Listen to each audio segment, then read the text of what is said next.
আসসালামু আলাইকুম। আজকে আমরা সবাই যাব সেজু মামার শ্বশুর বাড়িতে। তার জন্য গাড়ির মধ্যে মামার জন্য অপেক্ষা করতেছি। ওই যে মামা মামানি নানু আসতেছে। আমরা অনেকক্ষণ যাবত অপেক্ষা করছিলাম তাদের জন্য, এখন তারা এসেছে।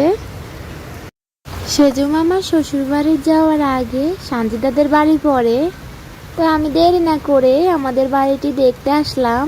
কি পরিস্থিতি, বৃষ্টি বাদলে কি অবস্থা। এখন তো বর্ষাকাল চলে, কিছুক্ষণ পর পরই বৃষ্টি আসে।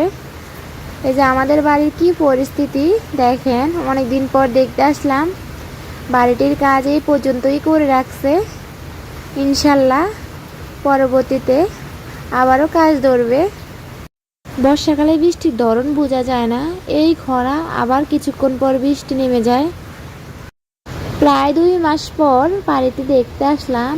কত স্বপ্ন আমাদের এই বাড়িটিকে ঘিরে। দোয়া করবেন বন্ধুরা সকলেই।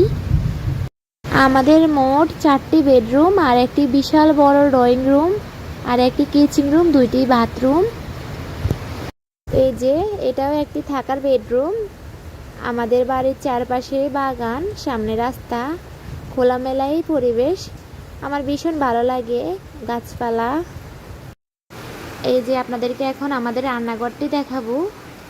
আমাদের রান্নাঘরটি দেখেন, অনেকের ঘরের মধ্যে দেখি রুমগুলো অনেক বড় বড়, রান্নাঘরটি অনেক ছোট। আমার কাছে কেমন জানি ভালো লাগে না, আমার কাছে রান্নাঘরটি বড় হলেই অনেক ভালো লাগে। তা আমি বলছি আমার রান্নাঘর বড় হওয়া চাই, আমার রান্নাঘর ছোট হলে আমার কাছে ভালো লাগে না। আমাদের বাথরুমগুলো মিডিয়াম সাইজের, কিন্তু রান্নাঘরটি আমার মন মতো হয়েছে। ড্রয়িং রুমটি অনেক বড় করেই করছে, বাচ্চারা খেলাধুলা করতে পারবে। তো ভালো থাকবেন বন্ধুরা সবাই, পরবর্তীতে আমাদের এই বিল্ডিংয়ের আপডেট জানাবো আপনাদেরকে। ভিডিওটি ভালো লাগলে একটি লাইক দিয়ে চ্যানেল সাবস্ক্রাইব করে পাশে থাকুন।